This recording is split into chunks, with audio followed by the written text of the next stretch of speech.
नमस्कार, enlighten India में आप सभी दर्शकों का स्वागत है। मैं हूं यमलेश वंजारी। ओवैसी के बयान पर पूछे गए सवाल का विजय मानकर ने दिया जवाब। कहा, धर्म के लिए धर्म की राजनीति नहीं, नीतियों की राजनीति की है देश को जरूरत।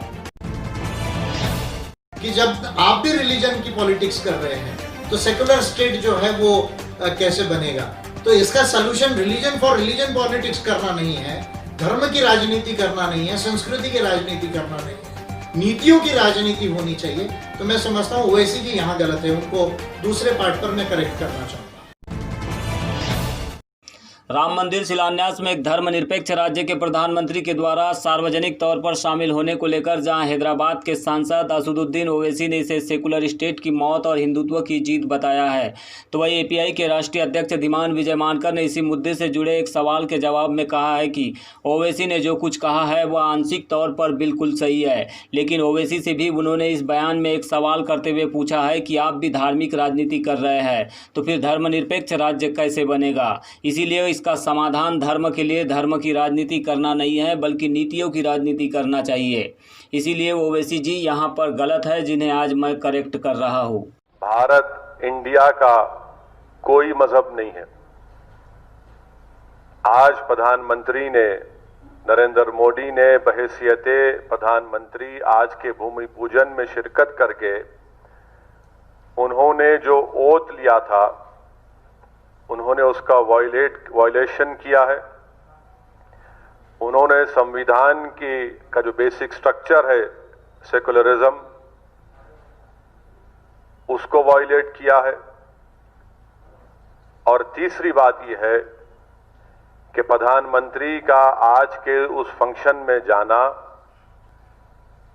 आज का दिन हिंदुत्व की कामयाबी का दिन है और सेकुलरिज्म की शिकस्त का दिन है।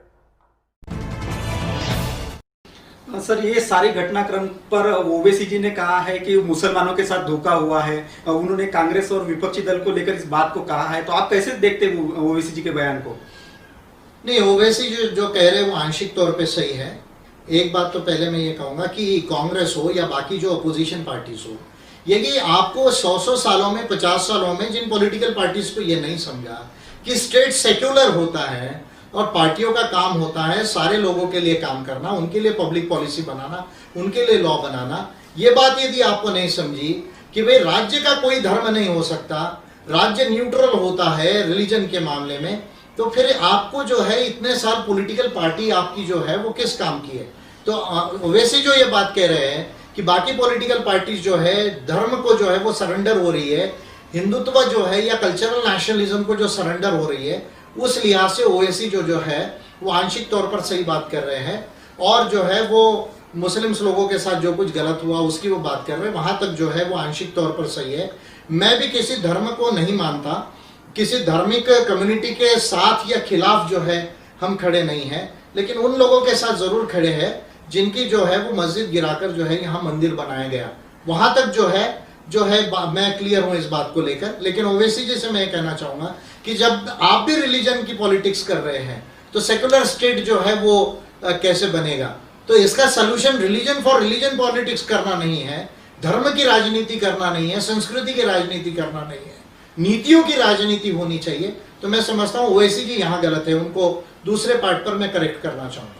विजय मानकर ने इसके अलावा यह भी कहा है कि कांग्रेस हो या फिर भाजपा या अन्य अपोजिशन पार्टियां, जिन पार्टियों को 100 साल 50 सालों में भी यह नहीं समझा कि राज्य धर्मनिरपेक्ष होता है और पार्टियों का काम होता है सारे लोगों के लिए काम करना, पब्लिक पॉलिसी बनाना और उनके वेलफेयर के लिए कानून बनाना, ये बात यदि राजनीतिक दलों को नहीं समझ आ रही है तो उनकी आखिर देश में ज़रूरत ही क्या है। तो बड़ा बयान विजय मानकर ने यहाँ पर दिया है। ओवैसी के बयान पर पूछे गए सवाल के जवाब में विजय मानकर ने ये तमाम बातें आज मानवतावादी मीडिया सेंटर से चर्चा में कही है।